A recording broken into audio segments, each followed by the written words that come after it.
everyone. Welcome to the Cynthia Linox Show. I am your host, Cynthia Linox. Here again to remind you that this is the best season of your life. I also want to remind you that as you go through your journey of self discovery, you're going to reach to a point where you're going to, again, I've shared before that you're going to be questioning things about your own life. You're going to be questioning tradition. You're going to be questioning the status quo. You're going to be questioning social construct and religious indoctrination. You may break with tradition in some areas of your life. You may challenge the status quo. You may defy social construct. When I talk about social construct, understand what that means. Whether it's tradition, religion, the status quo, or society. Look, social construct or the word construct, what that means is that a group of people got together and with concepts, with ideas, with perceptions about how to do certain things in society, and it's like they come to an agreement, and that is imposed as rule. It doesn't happen like by it's not like it's something that's inherently natural or objective. No, it's a construct.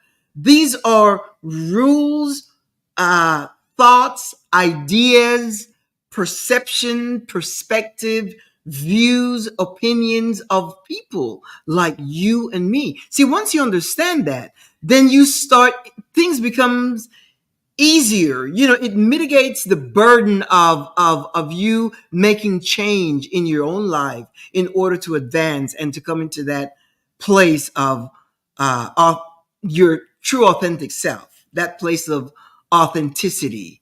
You start discovering the true meaning of things. And as you continue to question, there are a lot of traditional values that no longer serves us. I learned this week of this new tradition that people that are getting married, the tradition is you're getting married, and your father, if you're a female, the father walks the bride down the aisle and meets the groom and so forth. And even if you don't have a father, there's always a male. It's an uncle, a godfather, a brother, something. That is tradition. Today, I've learned that things have changed. Couples are now choosing, not everyone, obviously, choosing to walk themselves down the aisle, particularly couples that have lived together before they decide to get married. They're walking each other down the aisle as a form of, I am committing to you, and or I've got your back. We are in this together. It's a whole different mindset, and that is breaking with tradition. Now, that's not for everyone, but that is something that 5 years ago, perhaps even 10 years ago, we would have never thought of that, because tradition has dictated that the father of the bride walks her down and hands her over to the groom. Well, that is changing. And I think it's fascinating because even the vows, and I know for us, we didn't do the traditional vows for, for better, for worse, for richer, for poor, in sickness and health, because you and I know that people don't keep those vows.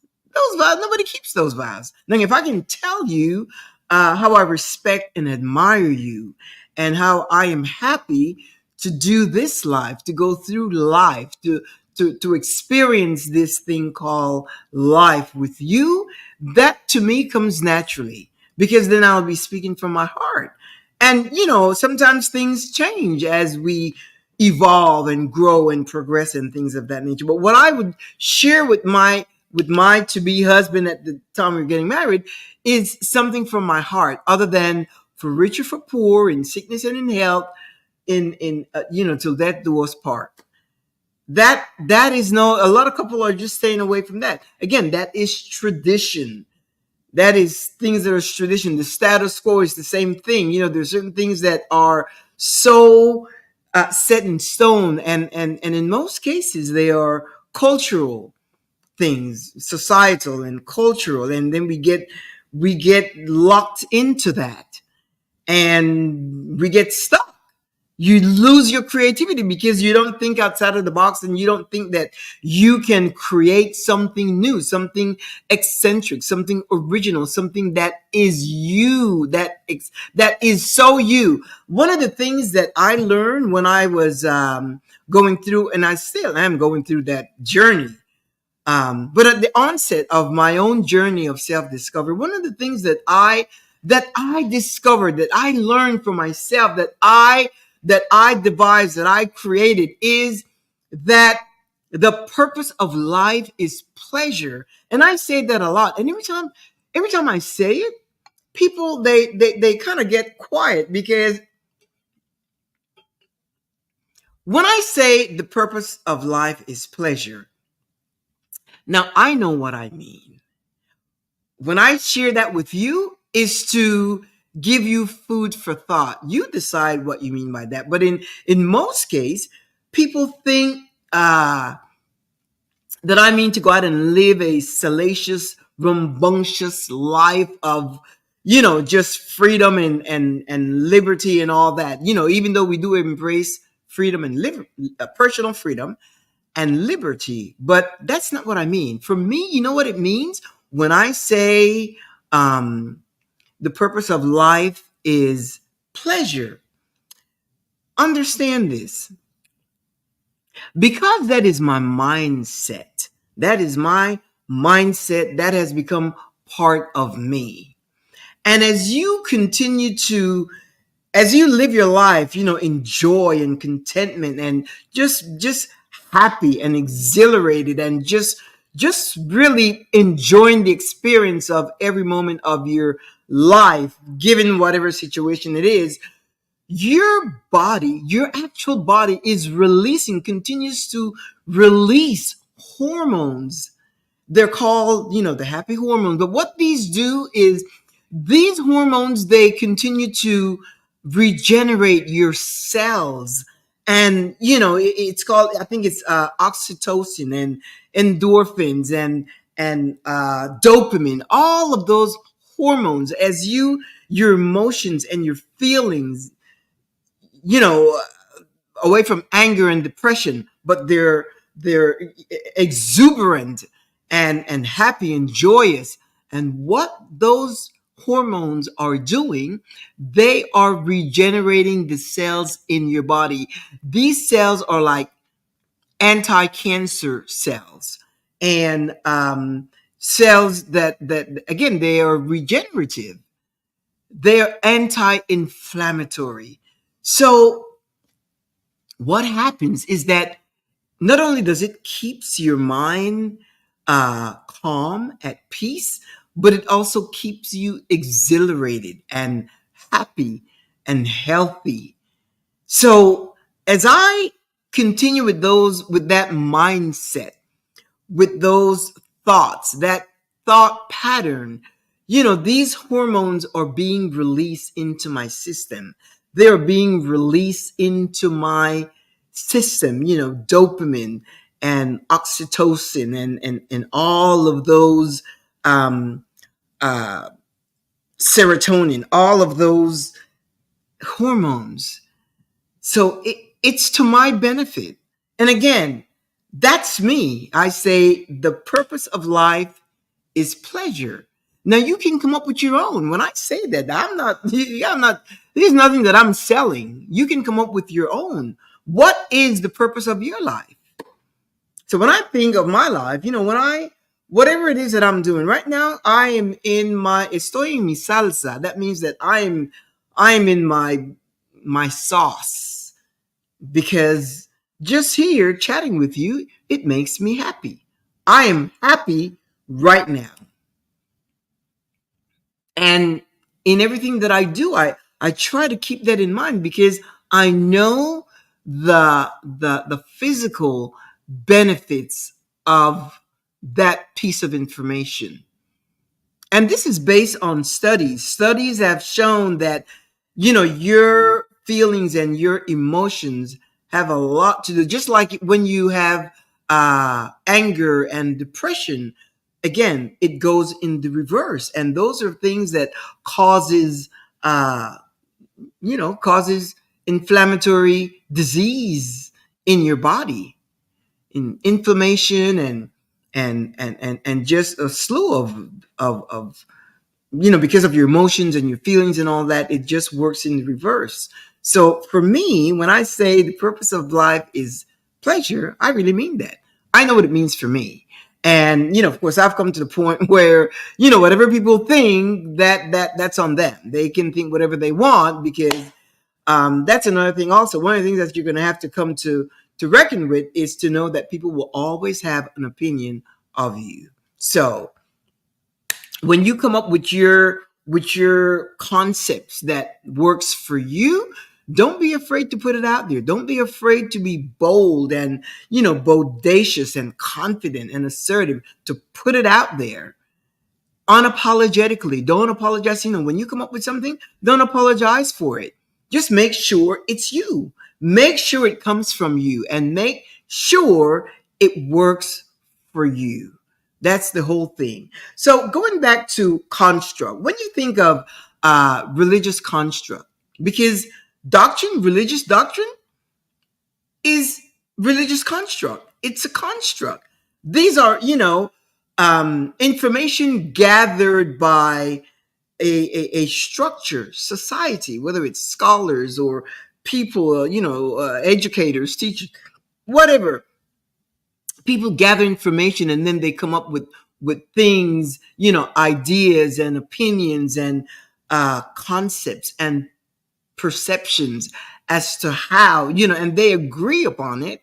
And then it's imposed upon you and me, it's imposed upon us. And that information, that teaching is what shapes our identity. So we go through life, with a concept that's not even us. And I know for me, I broke with tradition, and of course, not all traditions. Certain things, if it works for me, then I'm good with that. But certain traditions, they don't work anymore. They don't suit me. They don't serve me anymore, and I just break with tradition. And then, the status quo, I challenge the status quo. Who's to say things are to be done this way or that way? No. You see what happened after during COVID, from working, going to an office every day. Now it's home office or working from home. And we find that people are just as effective. And in some cases, depending on what the nature of your work is, so in some cases, it's even better. So, that status quo, that has changed. I was talking to a friend the other day and she said, well, her company now, they, 1 week they're at home, 1 week they go to the office, 1 week, and that works for them. But that has changed. That wasn't that way years back before COVID, before 2020. Totally different. Social structure, years ago, and last week we talked about sex being a gift to enjoy and not a sin to confess. And the more I thought about it, and people really responded to that, because it seems like that's like a big deal in the Christian community, particularly, because that's like a big thing. But then when you think of it, it's all a construct. It is all a construct. It's a social. It's construct. And there was a time in ancient days where, again, it's always been a patriarchal society. And when woman's chastity was applauded, as a matter of fact, it was expected, in certain cultures, certain religion, when you're married, you're expected to be a virgin and so forth. And those that were not in the society, they were stigmatized and so forth. So we grow. So anyway, religion creates this construct against women. not men. It's interesting because not men, whether the man is a virgin or not, that's not questioned. It's always the woman.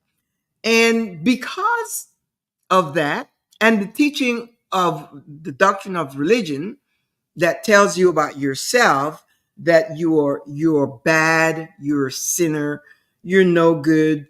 Even the good that you think you're doing, it's as filthy rags, and all of that. All, so we look at ourselves as bad and nasty and good for nothing and worthless and so forth. And for some people, it's hard to get away from that notion. And if you do something that's against the teaching of the Bible, then you feel bad. You feel, because it comes shaded or packaged with guilt and shame and judgment upon self. You judge yourself. How? As no good, as bad, as a sinner against the teaching of the Bible. So it's hard to advance because you're thinking of yourself that way. And when it comes to your sexuality, understand this, my friend. First of all, you have to keep in mind that your sexuality is a personal and private matter. Once you get that in your mind, you're a step ahead. It's a person. That means, I'm talking to adults. That means you are 100% responsible for yourself. And your sexuality is part of your humanity. You don't make that up. That's who you are.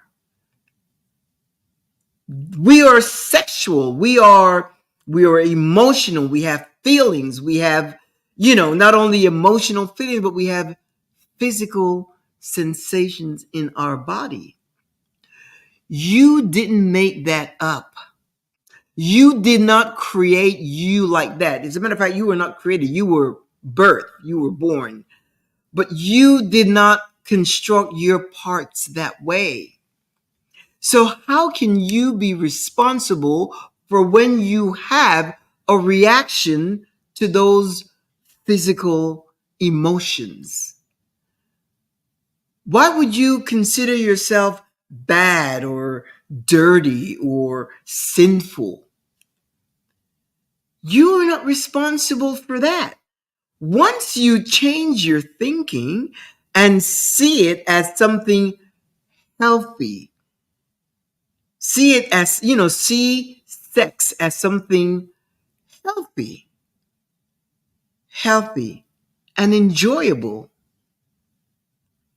something healthy and enjoyable.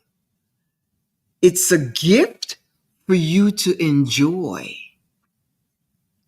Now, I'm not going to get into any doctrinal thing because I'm not a religious person. So I don't, the doctrine, the religious construct or doctrinal construct that are created by man is not something that I follow because, again, they're all religious construct.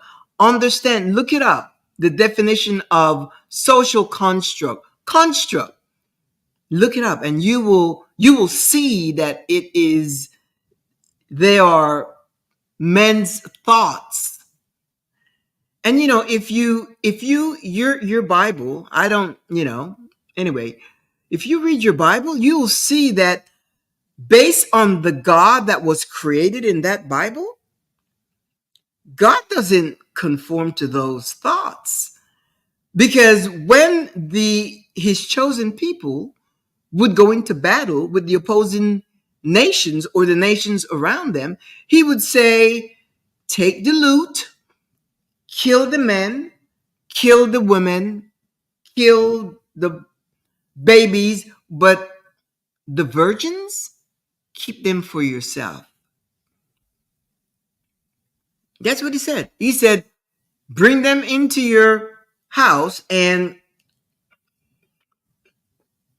make them your concubines, your servants, your slaves, your wives, so you can bring them into your domain and you will make them. But these are only, and the reason it was only the virgins is because women that had already engaged in intercourse, chances are they could be carrying a child. And what the whole idea was for the nation that was attacked.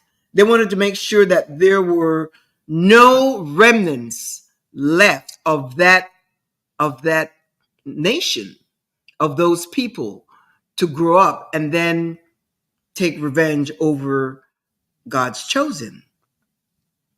So the women that were virgin, there was no issue there. But in case they took all the women and some came pregnant, guess what? They would breed.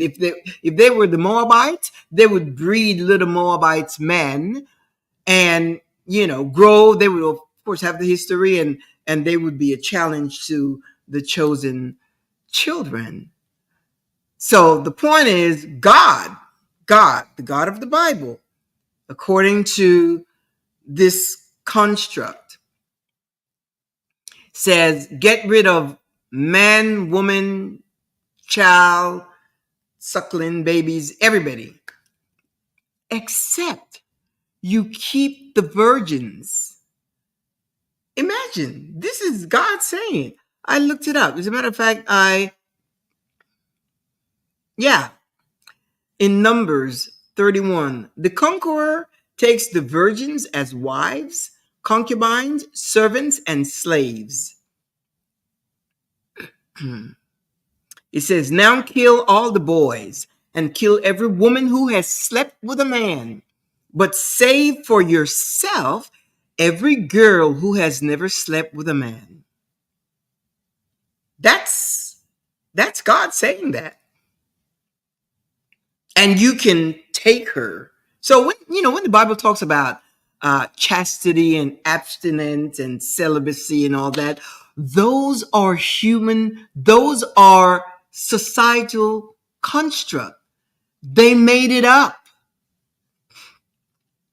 Because if that was a law imposed by God, and I know someplace else it says something about fornicators may not inherit the kingdom of you've got to come to your own conclusion and see how that affects your life. But God himself, he says, he said, kill all the boys and kill every woman who has slept with a man. Kill them. But save for yourself. Imagine that. They go in and they conquer a nation, and you have all these beautiful young women, and he says, no, keep them for yourself. Every girl who has never slept with a man.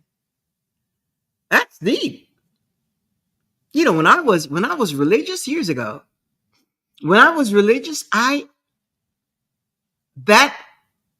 I never read and I read the Bible cover to cover, but I never read it that way, because that was just at the time, I never really exercised my critical thinking skills, because once you are indoctrinated, it's like you go into a trance. It's like being brainwashed. So you don't really question things. You just go, and then you get into the emotions of, excuse me, there's the music and the praise and the worship and so forth. And all you hear, excuse me. So for that, all you hear is God is good all the time. And again, these are things that we conceptualize. So once you understand that this whole thing, when you talk about yourself, and when you're worried about, being human in yourself. I mean, even God was human. When he said, I am a jealous God. That is a human emotion. And God is supposed to be spiritual. Well, define what's spiritual, because he said, I am a jealous God. So try to unpack all those things. But let's get back to your sexuality, because it seems like that's a big hurdle. A big hurdle. If that were the case, so serious to you impose judgment upon yourself and criticism and blame and shame and all that. If that were the case, why, how does this work that God says, take the virgins for yourself and you will use them as concubines? Some may be wives, some are servants, and some are slaves. And obviously, if he says that some are slaves, then, we already know that God condones slave. That's a whole different topic. But think of it. God is saying you can take them. You can sleep with them. There's you're not going to marry a whole bunch of women. And if you do, again, that's another topic. But this is God, your God of the Bible. That's, again, religious indoctrination is really unpacking all the things that's in the Bible, not just what you've been taught, because what you have been taught, what I was taught, is that God is good all the time. And anything good that happened to me, I would ascribe it to God. I would, give credit to God, the God of the Bible, the imaginary God that I had in my mind. And if it was something bad, then I would blame the devil. And ever since, I, walked away from this whole doctrine, there's no devil, there is no God. No God to take credit and no devil to blame. And that's it. That's it for me. Now you may have a whole different understanding, and you may, this religious indoctrination is not for you to get away from your God. That is your choice. Once you come to an understanding, you would know what works for you. You would know what works for you. For me, I was radical. And I have no regrets. It's been 15 years since we have been walking in a place where we take responsibility for ourselves and have been living a life that is formidable. That's, marvelous, wonderful. you have to and that's the thing. You have to figure out what works for you. Because if there can be a group of men, because it's again, patriarchal society, and if they can come up, with these thoughts or these social, religious, traditional construct for the society, and they can agree upon that, what would it be if you were present among them? What would your contribution be? See, in my case, as I shared before, that I came up with, and I've got a whole thing, different areas that I have changed in my life, but the whole idea, because when you say what is the purpose of life, people have a whole bunch of things, to serve others, to lead others to Christ, to do this, to do that, and whatever. Well, I do that too. Right now, I am sharing with you. I do that too. But when I think of the purpose of my life, it's pleasure. The purpose of my life is pleasure. I came up with that. Did I need a group of men to sit with to come up with that? No, because that's mine, and it works for me. It works for me, and you don't need any kind of affirmation. Once it's, again, I always say your freedom ends when when it infringes on the freedom of another. But as long as you do whatever it is that you desire to do, whatever it is that you desire to do, if it doesn't infringe on the freedom of another, you are free to come up with that. You are free to come up with that. One of the things that you're going to learn as you step into this place of self-discovery is that you are going to take full responsibility for your decisions, for your actions, for your choices, for your thoughts. You will take full responsibility for that. And it's a wonderful place to be because it is a place of freedom. It is a place of freedom. You know, you're free to be you, to be yourself.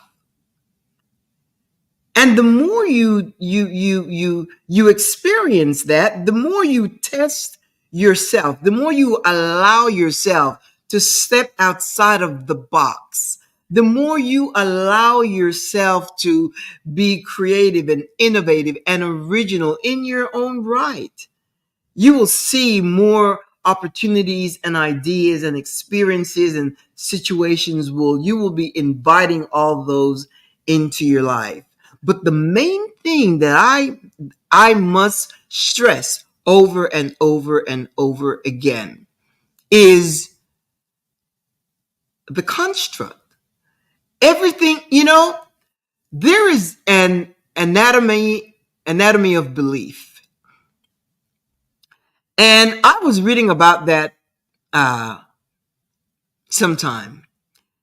The anatomy of belief explores how beliefs are formed, maintained, and influence behavior. It encompasses several key components, and it talks about the cognitive component, the emotions, the social influence, the experiences, identity, the reinforcement, and the change. And what that is really, it talks about how your belief, how it's formed, how it's maintained, how it influences your behavior. And, believe, it says, it talks about the components, and then it says change, from your beliefs. Beliefs can evolve over time through new experiences, information, and critical reflection. Cognitive dissonance may occur when new information conflicts with existing belief. Cognitive dissonance is when something doesn't make sense, but because it is a belief system, you want to stick with it. It's hard to break away because it's something that's been embedded in you. And in order to maintain that, you develop cognitive dissonance. You will not let go. It contradicts what you know is true, but because of the belief system, it's on the inside of you. It's hard to break away from it. Why? Because just like people will say, well, that's the way I grew up. That's all I know. And it says, I read again, beliefs can evolve over time through new experiences, information, and critical reflection, critical thinking skills. And then you start reflecting, but it has to be really, you have to be honest, intellectually honest with yourself as you reflect on truth, fact of the matter, not the belief, but the fact of the matter. What is it that you know, not what you believe?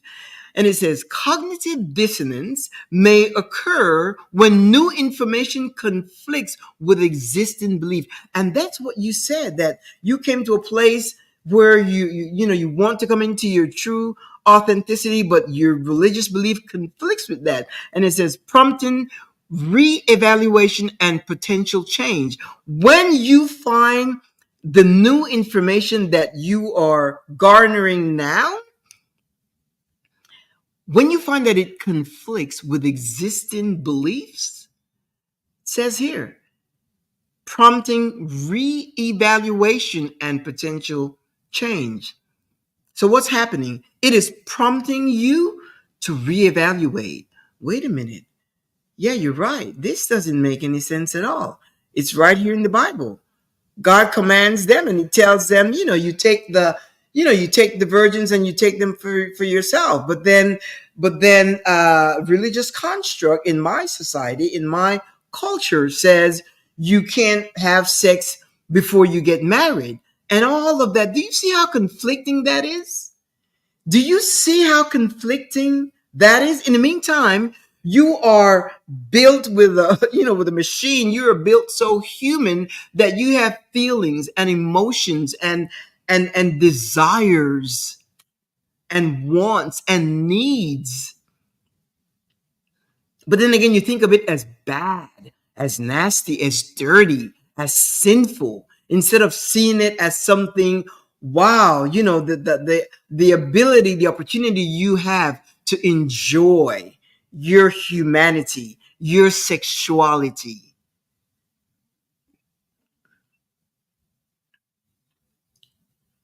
We demonize sex in our society.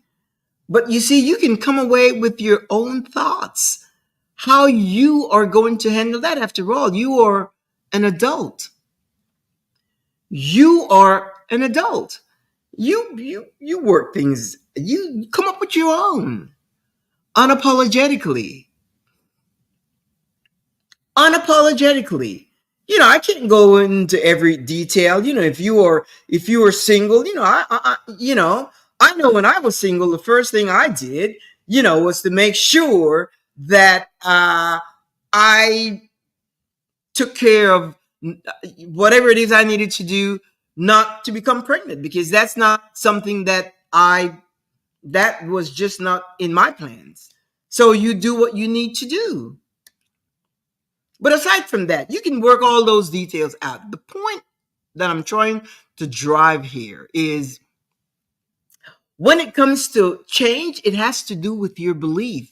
And all belief, as I said, how belief, the anatomy of belief, has to do with how it's formed, how it's maintained, and how it influences your behavior.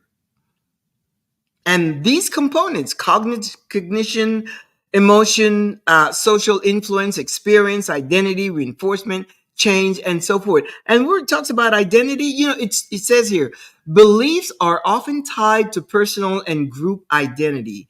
People may adopt beliefs that align with their self-concept or as a group. Or then you you know may realize, wait a minute, that's not me. I don't really like that. I don't really fit in to that community or to that group of people. I'm not taking on that identity. But then it's a construct, it's a belief. So if you're part of that community, it just happens by association. It happens by association. And you need to determine as you go through, remember, as you are going through these changes that's conflicting with an existing beliefs, you have to come to a place, you have to come to a decision to where you say, wait a minute, it's either I continue with this belief system or I exercise critical reflection, critical thinking skills. I exercise my critical reflection and start sorting it out. Start sorting it out to see what is the truth that serves you. Because remember, social construct, religious construct, traditional construct is not based on an inherent natural experience like objective. It's not objective. These people, they come together and they agree on a certain thing, on a certain rule, on a certain law. And they call it moral law. And then you are subject to that. And if you break that law, then you're subject to judgment and criticism and shame and blame and all of that. And the worst thing you want to do is to self judge. You don't want to judge yourself in that way negatively. self judge and blame and shame, and you just go through all these kind of negative emotion towards yourself. That's the last thing you want to do. You don't want to do that to yourself. That's not the way it works, because as you continue in this journey, on this journey, you're gonna, and as you continue to make decisions for yourself, you're gonna see how you're gonna start, and then again implement these decisions. You're gonna start feeling a lot more confident and a lot more assertive. Why? Because these are things that you have created. You are creating your own construct for yourself. That's what I did. And somebody said to me, "Oh, when I," they said, "Oh gosh, I wish I was as confident as you." But it's not even. I mean, that comes with when you're you know when you it's it really the same mental capacity that you use to acquire, maintain, form, and keep those beliefs system. The belief, the same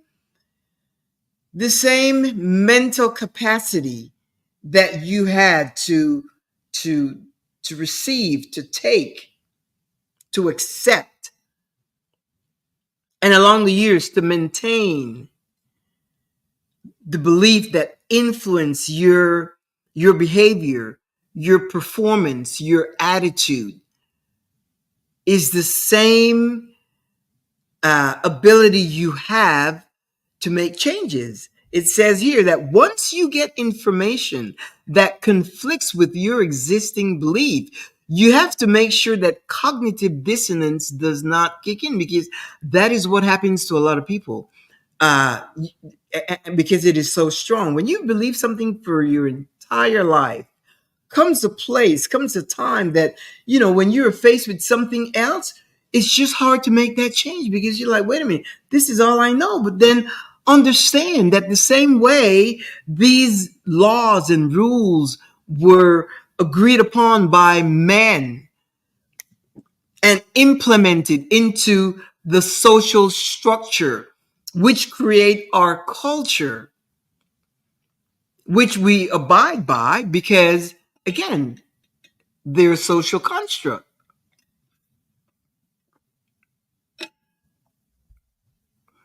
And the same way those men, again, it's a patriarchal society. It still is today. We are changing that slowly. And in most cases, they implement laws having no idea. Imagine this. When I read earlier how God said to his chosen people, and how he says to um, kill every woman who has slept with a man, but save for yourself every girl who has never slept. That's in Numbers 31. I think it's Numbers 31, 17, something like that. Yeah, 17 through 18. So what happens to the man? Is there any kind of punishment, or is there any kind of thing that happens to the men that have slept with women? Of course, it tells them to, but the whole idea for killing the man is because they were the enemies, or they could come back and challenge the chosen ones and so forth. But in throughout the whole Bible, there's no repercussion. There's nothing about men as far as any kind of punishment or any kind of stigma if you realize that a man has slept with it. There's no stigma. It's all on the woman. That's why you have to change your thinking and think good thoughts about yourself. Think good thoughts about about your humanity. Think good thoughts about your sexuality. Know that it's not bad and it's not dirty. And whatever decision you make with your own sexuality, know that it is a personal and a private matter. And once you begin to live, this again, this journey of self discovery is not like sitting in a classroom learning stuff. You're living life now. And whatever it is that you learn, whatever it is you learn from different sources, if it resonates with you, you continue to live.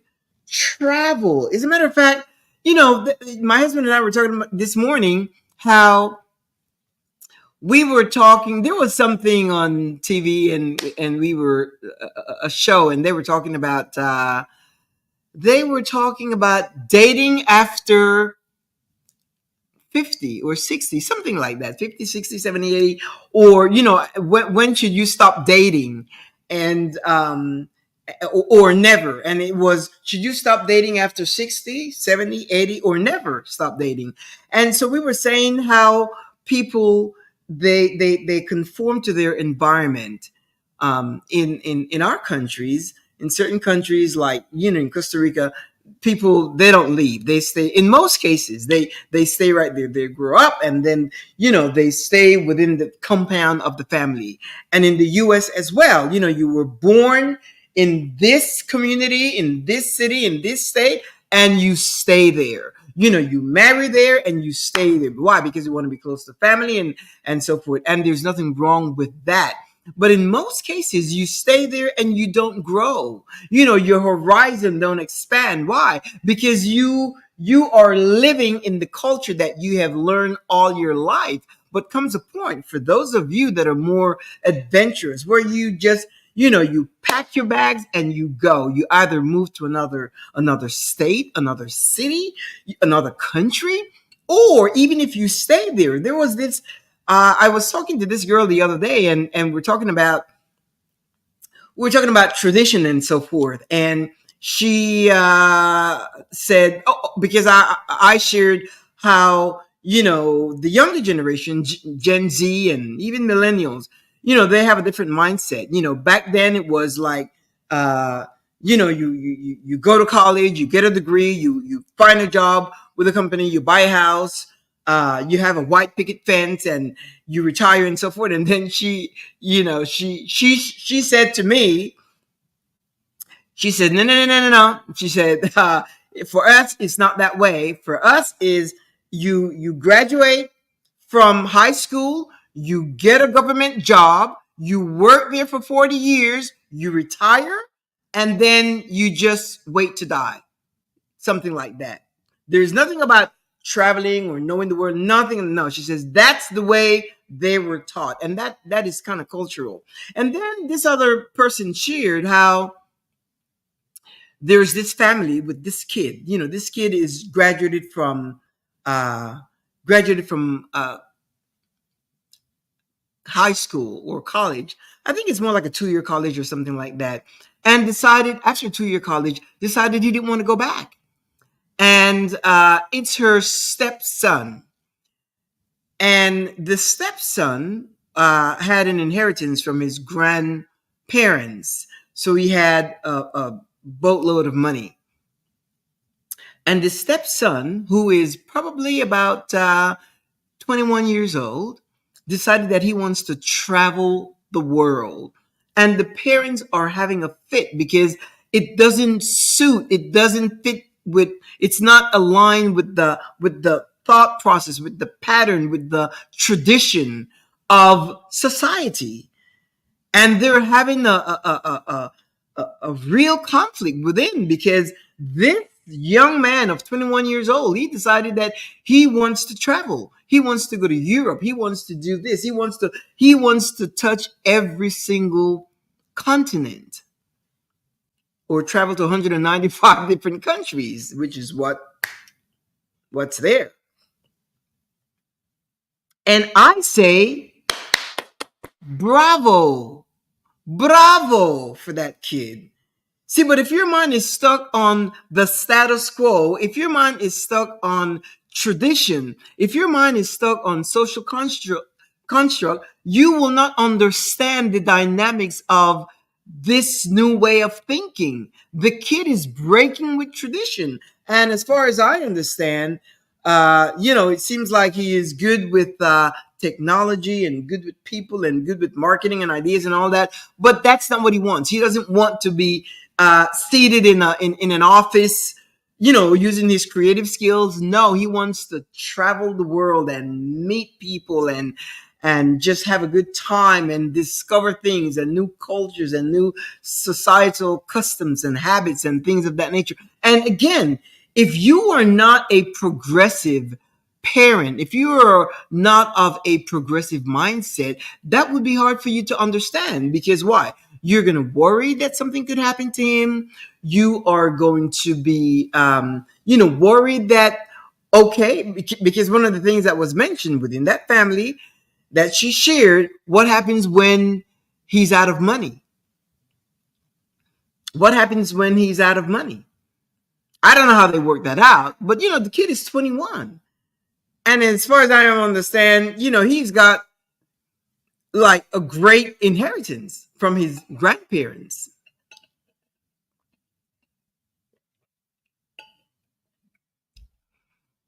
He may learn a lesson or two when he runs out of money, but in my mind, you've got to be supportive to someone like that. You've got to be supportive because that's where his strength is. And that's what he desires. And there's nothing wrong with that. It's not a matter of good or bad, right or wrong. That's what he wants. And he's breaking from tradition. He's breaking out of the status quo. Because his siblings, they did go on to college and got a degree, and they are working in jobs that they don't like, and perhaps a little depressed and whatever. But this kid, he's like, no, I don't want that. I don't want to be seated behind the desk, and I can eat whatever, a bowl of something, and be satisfied as long as I can get on a plane and travel from this place to the next. That is fantastic. I applaud anyone, whether you're millennial or Gen Z. I applaud any person of that generation, or even people that are older. If that's what you desire, then do it and don't wait. That's why I say this is the best season of your life, because it is a season where you can make decisions. You have choices. There's so many things that you can do. And if you have to travel, there's so many jobs that are remote.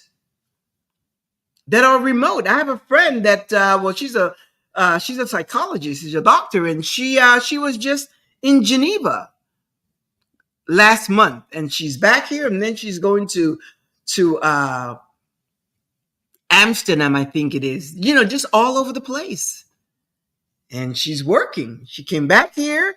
We got together. We did some things, and she'll be gone. And then she said, "When you come back, we need to get together again," and so forth. And it's so you've got to change, because comes a point, like it says here, when it conflicts, you're gonna have conflicts with existing beliefs.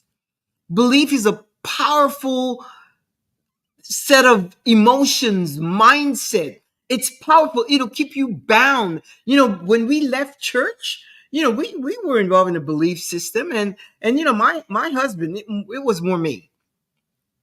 Even though I didn't grow up religious, but I'm the one that was, when he met me, I was into religion. And then after he said, "That's it, I'm done. I'm done." And I'm so glad he did, because I'm so glad I was smart enough to, well, he didn't put any pressure on me, but to do a quick check, and after a couple months or so, I was ready, and we took a sabbatical. 2009, never went back. And at the same time, I know people that chose differently. I know people that they said no. As a matter of fact, I was on this podcast the other day. I wasn't on it. I was listening to this podcast, and this person, they were talking about some things, and it had to do with religious deconstruction. And this person came on, and her name was, like, let's say, Jane Christ. And I'm thinking that is her last name. Well, by the time she got off she called in and was sharing and so forth, but she was very, she was very dogmatic about things. And the host shared with the audience that is, she divorced her husband to marry Christ. That is a true story. He said she divorced her husband to marry Christ, and she changed her name. Her name is now Jane. It's not Jane. I don't remember what her name was. I was just mesmerized by that whole story. But her name is now Jane Christ. Jane Christ. That is her name. Jane Christ. She divorced her husband because she is so rooted into this belief system that she didn't want to be married anymore.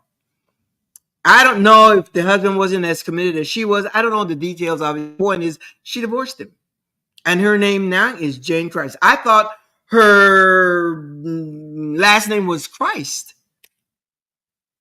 or Christ or something like that, but it's Christ. It's Jane Christ. So, there's some people that choose different. There's some people that say, well, my husband, if he doesn't, I know situations like that. The husband wasn't religious enough, and the wives just, they just got separated, then divorced. Not me. I stuck with my husband, and we've been good. We're good for 15 years. Well, we've been married, longer than that, but it's 15 years since we left the church. So anyway, the thing is this. Know, my friend, that construct, religious construct, tradition, status quo, social construct, these are all things created, made up, agreed by men. These are concepts. These are perceptions. These are things that people, they make it up and they come up with that. And the same way I created my own definition of the purpose of life, that the purpose of life is pleasure, then you can create your own in any area of your life and start seeing yourself in a positive way, in a good light. Start embracing your humanity. Start embracing your sexuality and know that it's something beautiful. It is something beautiful. It is something clean. It is something enjoyable. It is something to behold. Because you are not responsible for your sexuality. It happened upon you. It happened upon you. You didn't acquire that. You were born that way. And as you go through this journey of self-discovery to discover your true, authentic self, embrace all of who you are. And don't let any belief system define you. Again, this show is for you that you know who you are, that are conflicted in this journey of self-discovery. In the meantime, my friend, I'm going to leave you with that so that you can go through critical reflection of who you are and the beliefs that you hold and make decisions that serves you now. In the meantime, every Thursday at 2 p.m. Central Standard Time, we have a date right here. Every Thursday, 2 p.m. Central Standard Time, the Cynthia Linox Show. And if you wish to drop me a note, go to info at thecynthialinoxshow.com, and you can write me a note. I am also a certified life coach. If you need someone to personally walk beside you, walk alongside you, and help you in your journey, you can write to info@thecynthialinoxshow.com, and I will meet you there.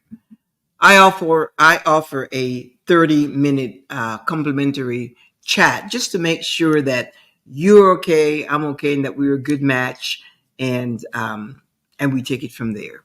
In the meantime, have a fantastic weekend that's coming up, whatever it is that you choose to do, and I will see you next week, same time, same place, 2 p.m. Central Standard Time, right here. Okay?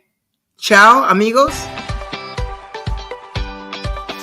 Hasta la próxima semana. Au revoir. Bye.